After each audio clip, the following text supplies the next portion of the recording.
नमस्कार। राज्यसभा टीवी के खास कार्यक्रम में आपका स्वागत है। मैं हूं अमृता चौरसिया। बदलते वक्त में दुनिया के हर देश की ताकत को उसकी सैन्य शक्ति से जोड़कर देखा जाता है।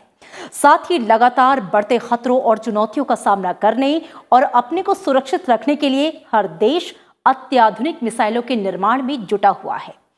भारत ने भी मिसाइल प्रणालियों के क्षेत्र में आत्मनिर्भरता हासिल कर ली है और सशस्त्र बलों की हर आवश्यकता को पूरा करने में सक्षम है। 5000 किलोमीटर से ज्यादा दूरी तक मार करने वाली मिसाइलों के निर्माण के साथ ही भारत दुनिया के उन गिने चुने देशों में शामिल हो चुका है जिनके पास अंतर महाद्वीपीय बैलिस्टिक मिसाइल हैं। आज इस कार्यक्रम में हम बात करेंगे अलग अलग तरह के मिसाइलों की, साथ ही उनकी उपयोगिता और महत्व पर डालेंगे प्रकाश।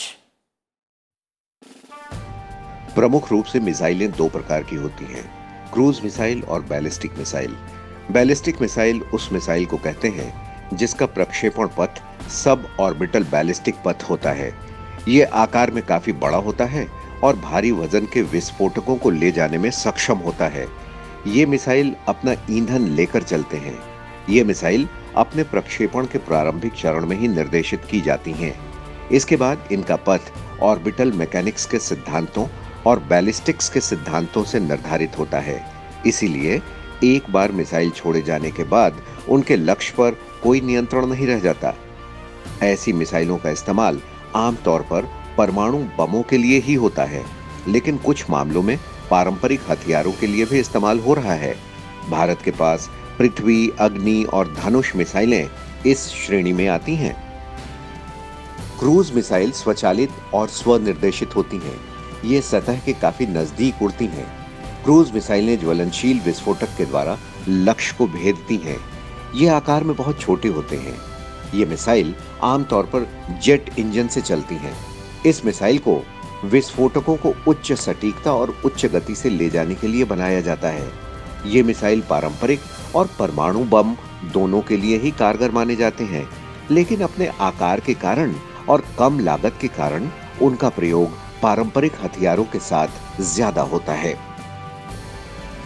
लेकिन इन मिसाइलों का वर्गीकरण इसके प्रक्षेपण, मारक क्षमता, संचालक शक्ति, हथियारों और निर्देशन प्रणाली के प्रकार के आधार पर भी किया जाता है। अगर हम बात करें तो प्रक्षेपण के आधार पर मिसाइलों के लगभग 8 प्रकार हैं। इनमें सतह से सतह पर मार करने वाली मिसाइलें हैं। इस मिसाइल का प्रक्षेपण किसी निश्चित जगह से किया जाता है और इसका संचालन रॉकेट इंजनों या किसी निश्चित स्थान पर होने के कारण विस्फोटकों द्वारा किया जाता है। सतह से हवा में मार करने वाली मिसाइल, इन मिसाइलों का विकास सतह से आसमान में उड़ने वाले लक्ष्यों को भेदने के लिए किया जाता है। सतह से समुद्र में मार करने वाली मिसाइल, इनका प्रयोग सतह से समुद्र में स्थित लक्ष्यों को भेदने के लिए किया जाता है। हवा से हवा में मार करने वाली मिसाइल, इनका प्रयोग शत्रु के विमानों को नष्ट करने में किया जाता है। इन मिसाइलों की गति मैक तक हो सकती है। हवा से सतह पर मार करने वाली मिसाइल, इस प्रकार की मिसाइलों का विकास किसी वायुयान से जमीन या समुद्र की सतह पर स्थित लक्ष्यों को भेदने में किया जाता है। इनमें उच्च तकनीक जैसे लेजर निर्देश और जीपीएस का प्रयोग भी किया जाता है। समुद्र से समुद्र में मार करने वाली मिसाइल, इन मिसाइलों का विकास अपने जहाजों से शत्रु के जहाजों को नष्ट करने में किया जाता है। समुद्र से सतह पर मार करने वाली मिसाइल, इन मिसाइलों का प्रयोग जहाजों से समुद्र तटों या सतह पर स्थित लक्ष्यों को भेदने में किया जाता है। टैंक रोधी मिसाइल, इनका प्रयोग टैंकों और अन्य युद्धक वाहनों को नष्ट करने के लिए किया जाता है। इन्हें वायुयान, हेलीकॉप्टरों, टैंक और कंधों पर रखे जाने वाले प्रक्षेपकों द्वारा भी प्रक्षेपित किया जाता है। मारक क्षमता के आधार पर मिसाइलों के प्रकार की बात करें तो इनमें कम दूरी तक मार करने वाली मिसाइलें हैं, जिनकी क्षमता करीब 1000 किलोमीटर मध्यम दूरी की होती है। वहीं मध्यवर्ती दूरी बैलिस्टिक मिसाइल की क्षमता 3000 किलोमीटर से 5500 किलोमीटर तक होती है और दूर तक मार करने की क्षमता वाली बैलिस्टिक मिसाइल की रेंज 5500 किलोमीटर से अधिक होती है। वॉरहेड आधार पर मिसाइलों में मुख्यतः पारंपरिक और सामरिक हथियार होते हैं। पारंपरिक हथियार ले जाने में सक्षम मिसाइलों से उच्च ऊर्जा वाले विस्फोटकों को ले जाते हैं। इनका प्रयोग निश्चित लक्ष्यों को भेदने में किया जाता है। वहीं सामरिक हथियार ले जाने में सक्षम मिसाइलों का प्रयोग प्रमुख रूप से न्यूक्लियर हथियारों को ले जाने में किया जाता है, जिनका उद्देश्य सामूहिक विनाश करना होता है। गाइडेंस सिस्टम के आधार पर मिसाइलों को वर्गीकृत करें तो इनमें वायर गाइडेंस सिस्टम है। इस प्रकार के मिसाइलों में तार के जरिए निर्देश दिए जाते हैं, जो मिसाइल के प्रक्षेपण के समय निर्देश देने के बाद उससे अलग हो जाते हैं। दूसरा है कमांड गाइडेड सिस्टम। इस प्रकार के मिसाइलों पर प्रक्षेपण के बाद भी उन पर नजर रखी जा सकती है। इन्हें रेडियो, लेजर, पतले तारों और ऑप्टिकल फाइबर से भी निर्देश दिए जा सकते हैं। तीसरा है टेरेन गाइडेंस सिस्टम। इस प्रकार की मिसाइलों में संवेदनशील अल्टीमीटर यानी ऊंचाई नापने वाले यंत्र लगे होते हैं। मिसाइलों की शक्ति उनके प्रपल्शन पर भी निर्भर करता है। इनमें ठोस प्रपल्शन। इस प्रकार की मिसाइलों में ठोस ईंधन का इस्तेमाल किया जाता है।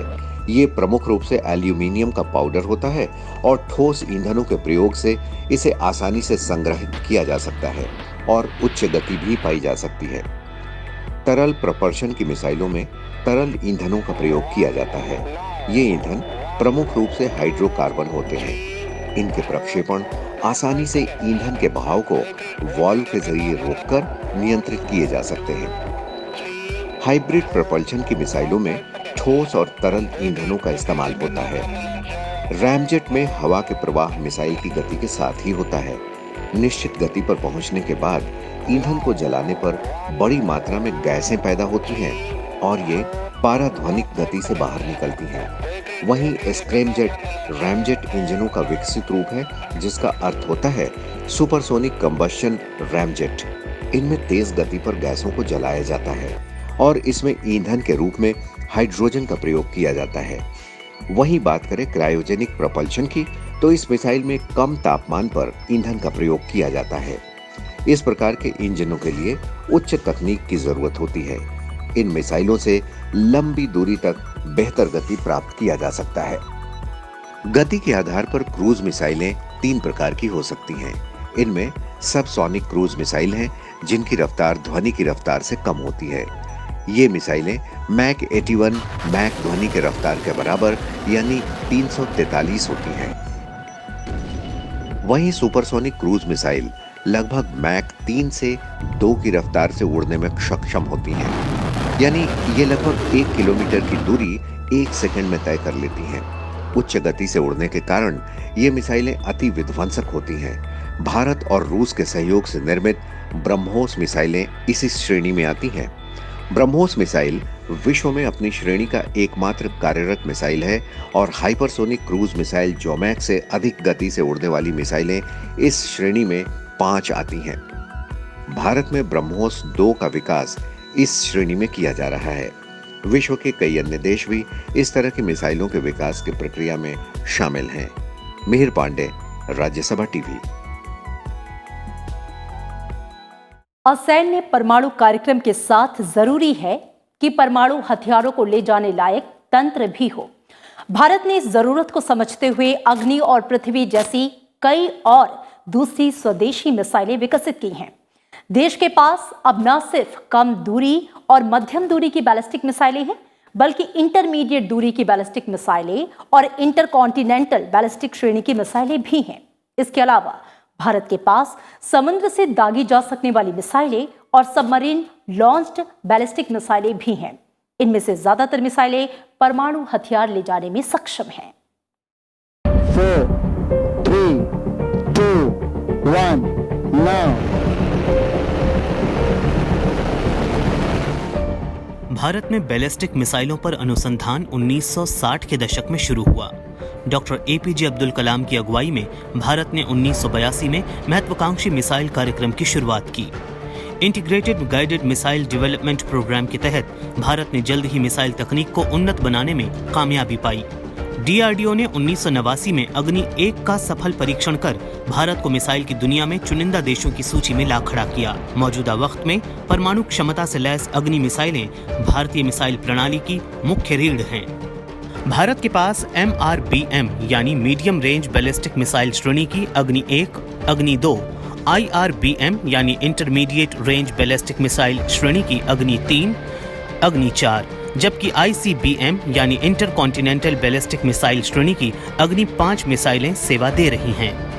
ये सभी मिसाइलें 1 टन से 3 टन पेलोड ले जाने में सक्षम हैं। DRDO इनके अलावा अग्नि 6 को विकसित करने पर भी काम कर रहा है। माना जा रहा है कि इसकी मारक क्षमता 8 से 10,000 किलोमीटर तक होगी। इनके अलावा परमाणु क्षमता से लैस पृथ्वी मिसाइलें भी भारत की महत्वपूर्ण ताकत हैं। भारत के एकीकृत मिसाइल विकास कार्यक्रम के तहत पृथ्वी पूर्ण रूप से स्वदेश में निर्मित पहली बैलिस्टिक मिसाइल है। भारतीय वैज्ञानिकों ने 25 फरवरी 1988 को पृथ्वी मिसाइल का सफल परीक्षण कर कामयाबी की नई इबारत लिखी। कम दूरी तक मार करने वाली पृथ्वी मिसाइल के कई संस्करण हैं।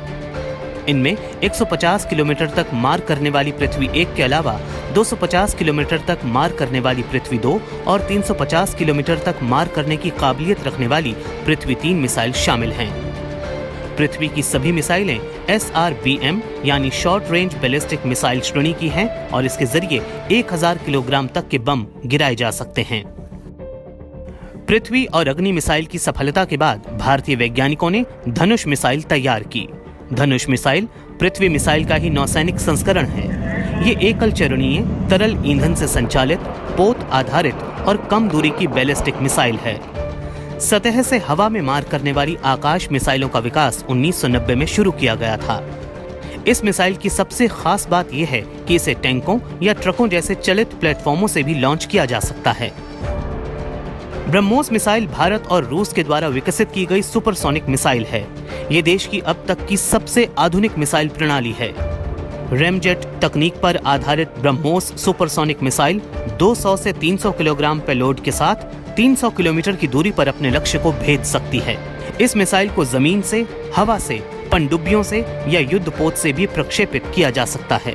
अक्टूबर 2014 में DRDO ने स्वदेशी तकनीक से विकसित देश की पहली सबसोनिक मिसाइल निर्भय का परीक्षण किया। बहुत सशक्त मिसाइल प्रणाली हमने अपने देश को दी है, उसका नाम है ब्रह्मोस। ब्रह्मोस एक ऐसी शस्त्र प्रणाली है जो हमने थल सेना, वायुसेना और जल सेना इन तीनों के लिए बनाकर दी हुई है। इनके अलावा सतह से हवा में मार करने वाली त्रिशूल मिसाइल, समुद्र से प्रक्षेपित की जा सकने वाली बैलिस्टिक मिसाइल सागरिका का भी विकास किया गया है। SLBM यानी submarine launched ballistic missile Sagarika को 2008 में विशाखापट्टनम के तटीय क्षेत्र से छोड़ा गया था। ये मिसाइल 700 किलोमीटर की दूरी तक मार कर सकती है। इसराइल के सहयोग से बनी बराक 1 और बराक 8 मिसाइलें सतह से हवा में मार करने वाली मिसाइलें हैं। इनके अलावा भारत के पास नाग और सतह से सतह पर मार करने वाली सामरिक प्रक्षेपास्त्र शौर्य मिसाइल को भी विकसित किया गया है, जो 1 टन परंपरागत या परमाणु हथियार ले जाने में सक्षम है। हाल के दिनों में DRDO ने करीब 10 मिसाइलों का सफलतापूर्वक परीक्षण कर एक नया कीर्तिमान बनाया है। जिन मिसाइलों के सफल परीक्षण किए गए हैं उनमें हाइपरसोनिक मिसाइल शौर्य, ब्रह्मोस का लेटेस्ट वर्जन, परमाणु हथियार ले जाने में सक्षम पृथ्वी, हाइपरसोनिक मिसाइल तकनीक विकास vehicle Rudram 1, anti radiation missile एवं supersonic missile assisted release torpedo शामिल हैं। 7 सितंबर को हाइपरसोनिक प्रौद्योगिकी प्रदर्शन वाहन HSDTV का ओडिशा के व्हीलर द्वीप स्थित डॉक्टर APJ अब्दुल कलाम प्रक्षेपण केंद्र से सफलतापूर्वक प्रक्षेपण किया गया। इसके जरिए हाइपरसोनिक स्क्रैमजेट प्रौद्योगिकी का सफल परीक्षण किया गया। High speed expendable aerial target HEAT का सफल उड़ान परीक्षण 22 सितंबर को ओडिशा के अंतरिम परीक्षण रेंज बालासोर से किया गया। परीक्षणों के दौरान 2 प्रदर्शनकारी वाहनों का सफलतापूर्वक परीक्षण किया गया। इस वाहन का उपयोग विभिन्न मिसाइल प्रणालियों के मूल्यांकन के लिए लक्ष्य के रूप में किया जा सकता है। Laser guided anti tank guided missile ATGM का सफलतापूर्वक परीक्षण 22 सितंबर 2020 को अहमदनगर के KK range arms corps centre and school में MBT अर्जुन टैंक से किया गया। इन परीक्षणों में ATGM ने 3 किलोमीटर की दूरी पर स्थित लक्ष्य को सफलतापूर्वक अपना निशाना बनाया। सुपरसोनिक क्रूज मिसाइल ब्रह्मोस स्वदेशी बूस्टर और एयरफ्रेम सेक्शन के साथ ही कई अन्य मेड इन इंडिया उप प्रणालियों से युक्त सतह से सतह तक मार करने वाली सुपरसोनिक क्रूज मिसाइल ब्रह्मोस का ओडिशा में ITR बालासोर से 30 सितंबर 2020 को सफलतापूर्वक परीक्षण किया गया। स्वदेश निर्मित laser guided anti tank guided missile का 1 अक्टूबर 2020 को लंबी रेंज पर स्थित एक टारगेट को भेदते हुए सफलतापूर्वक परीक्षण किया गया। ओडिशा तट से दूर व्हीलर द्वीप से 5 अक्टूबर 2020 को supersonic missile assisted release of torpedo का सफलतापूर्वक परीक्षण किया गया। Whenever a system is ready, we are going for the developmental trials in that. So as part of that, number of systems which have become mature today, they all have been tested in the last 1.5 months period. And yes, the maturity level of many technologies is such that we had very successful flights of them. Bharat ने पनडुब्बी से छोड़ी जाने वाली ballistic missile K4 भी विकसित कर ली है, जो परमाणु सक्षम एक बेहद उन्नत सबमरीन बैलिस्टिक मिसाइल मानी जाती है। DRDO द्वारा विकसित ये मिसाइल 3,500 किलोमीटर तक मार कर सकती है। इसे भारतीय नौसेना की ताकत बढ़ाने के लिहाज से मील का अहम पत्थर माना जा रहा है। भारत अपनी सुरक्षा व्यवस्था को लेकर हमेशा से सजग रहा है। 1990 के बाद से भारतीय रक्षा अनुसंधान और विकास संगठन यानी कि DRDO बैलिस्टिक मिसाइल रक्षा यानी कि BMD प्रणाली विकसित करने में जुटा हुआ है।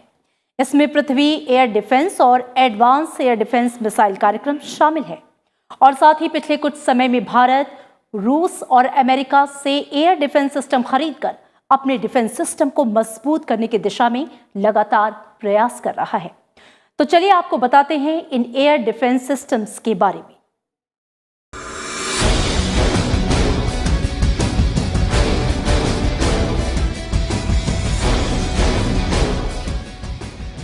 भारत ने 23 सितंबर 2018 को एक इंटरसेप्टर मिसाइल को प्रक्षेपित किया, जिसे पृथ्वी रक्षा यान यानी PDV के नाम से जाना जाता है।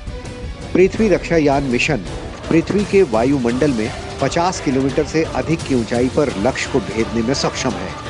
पृथ्वी एयर डिफेंस मिसाइल अधिक ऊंचाई पर दुश्मनों के बैलिस्टिक मिसाइलों को नष्ट करने के लिए उपयोग में लाई जाती है। वहीं एडवांस एयर डिफेंस मिसाइल निचले सतह पर दुश्मनों के बैलिस्टिक मिसाइलों को भेदने के लिए है। पृथ्वी एयर डिफेंस मिसाइल बाहरी वायुमंडल में 50 से 80 किलोमीटर की ऊंचाई पर मिसाइलों को नष्ट करने में सक्षम है, जबकि एडवांस एयर डिफेंस मिसाइल आंतरिक वायुमंडल में 15 से 30 किलोमीटर की ऊंचाई पर मिसाइलों को भेदने में सक्षम है।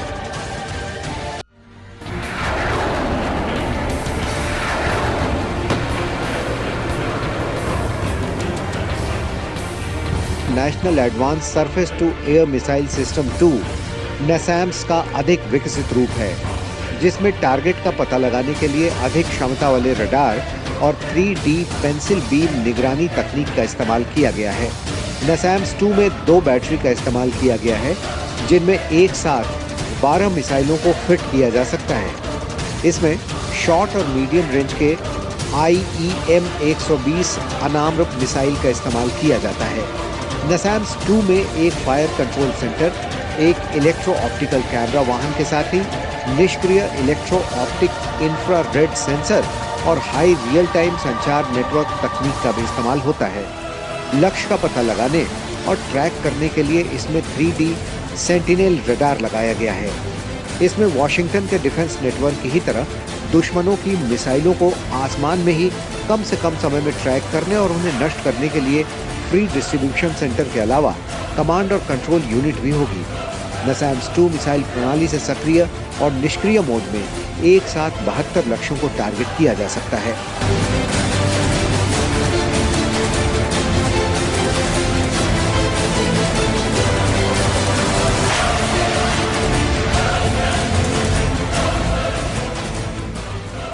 S-400 air defence missile system एक ऐसा सिस्टम है जो बाहरी मिसाइल हमलों से देश की रक्षा करती है।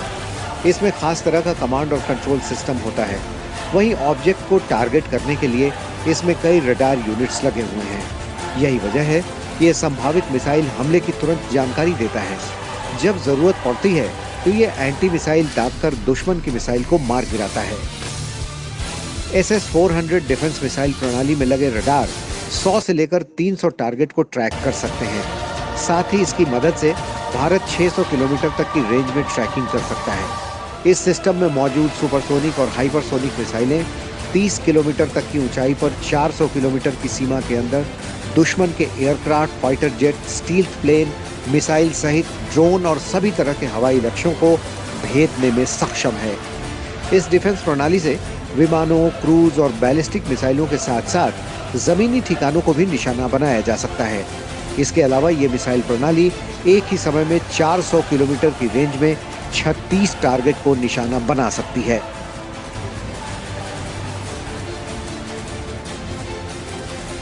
वहीं भारत एंटी सैटेलाइट वेपन का सफल परीक्षण कर दुनिया के उन 4 देशों में शामिल हो गया है जो जल, नभ और थल के अलावा अंतरिक्ष में भी दुश्मन की हरकतों पर न सिर्फ नजर रख सकता है बल्कि उनके नापाक हरकतों का माकूल जवाब भी दे सकता है। यानी अगर कोई दुश्मन अंतरिक्ष में सैटेलाइट के जरिए भारत पर नजर रखता है या फिर जासूसी करता है तो भारत उसकी मिसाइल को अंतरिक्ष में ही नष्ट कर सकता है। भारत ने ये कारनामा भारत में ही बने A-SAT मिसाइल से कर दिखाया है। A-SAT मिसाइल 3 चरणों में काम करने वाला BMD यानी बैलिस्टिक डिफेंस इंटरसेप्टर मिसाइल है। किसी भी सैटेलाइट को नष्ट करने से पहले रडार लक्ष्य की पहचान करता है। इसके साथ ही वो सैटेलाइट की गतिविधियों को भी ट्रैक करता है। इसके बाद A-SAT मिसाइल को लॉन्च किया जाता है जो काफी तेज गति से अंतरिक्ष की ओर जाता है। इस दौरान रडार मिसाइल की दिशा और लक्ष्य की स्थितियों के बारे में लगातार बताता रहता है। जैसे ही A-SAT अपने लक्ष्य के पास पहुंचता है, इसके ऊपरी सिरे पर लगा हिट शील्ड उससे अलग हो जाता है और उसके बाद A-SAT अपने लक्ष्य को नष्ट कर देता है। The country has evolved itself in the missile systems, and particularly in the last about 5-6 years, the various developments which have gone through and various tests which have gone through, India has actually gained complete self-reliance in the area of missiles. We are now capable to develop any type of a missile system what armed forces want. And the industry has also come up to a very good stage. They are able to partner with us, they are able to develop with us, they are able to develop the systems as per our specifications.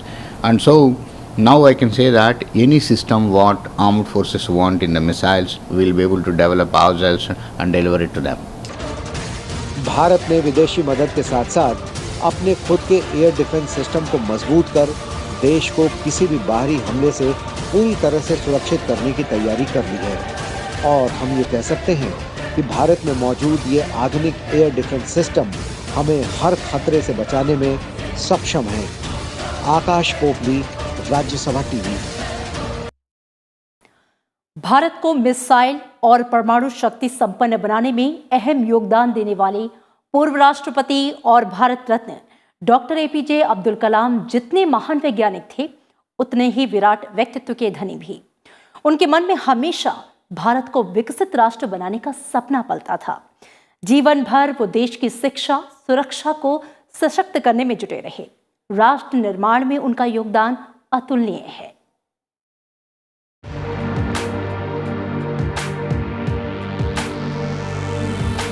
सच्चे मायने में राष्ट्र पुरुष, मार्गदर्शक, एक महान वैज्ञानिक, दार्शनिक, सच्चा देशभक्त और ना जाने कितनी उपाधियों से सम्मानित डॉक्टर APJ अब्दुल कलाम सही मायनों में भारत रत्न थे और सबसे बढ़कर एक अच्छे इंसान, जिन्होंने जमीन से जुड़े रहकर जनता के राष्ट्रपति के रूप में लोगों के दिलों में अपनी खास जगह बनाई। एक ऐसा इंसान जो बच्चों, युवाओं और बुजुर्गों सभी के बीच लोकप्रिय थे। देश का हर बच्चा, युवा उन्हें अपना आदर्श मानता था। डॉक्टर कलाम ने देश के सशक्तिकरण और निर्माण में अतुलनीय योगदान दिया।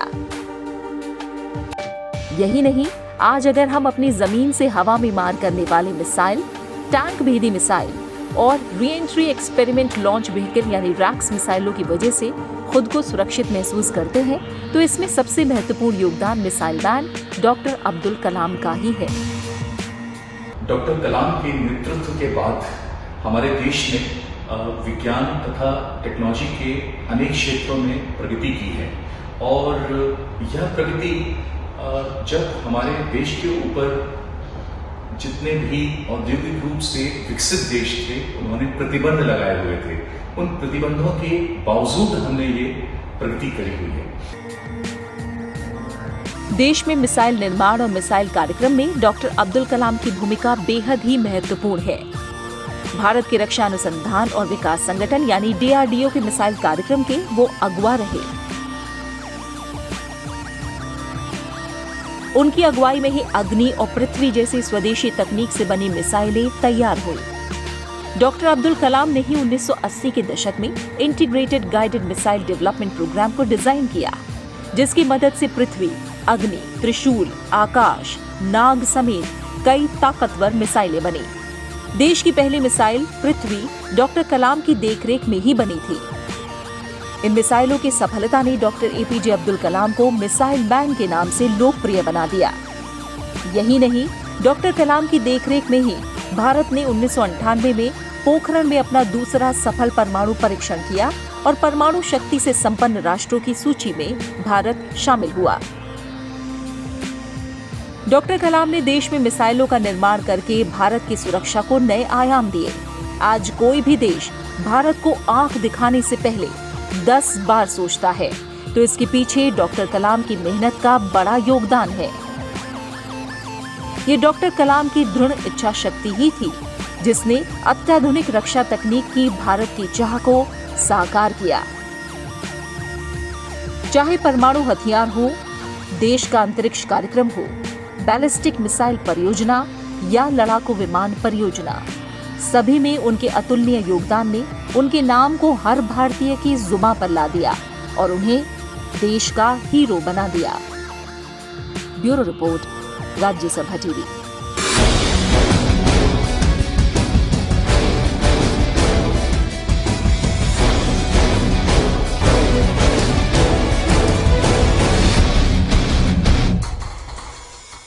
इसी के साथ इस खास कार्यक्रम में इतना ही। आप देखते रहिए राज्यसभा टीवी। नमस्कार।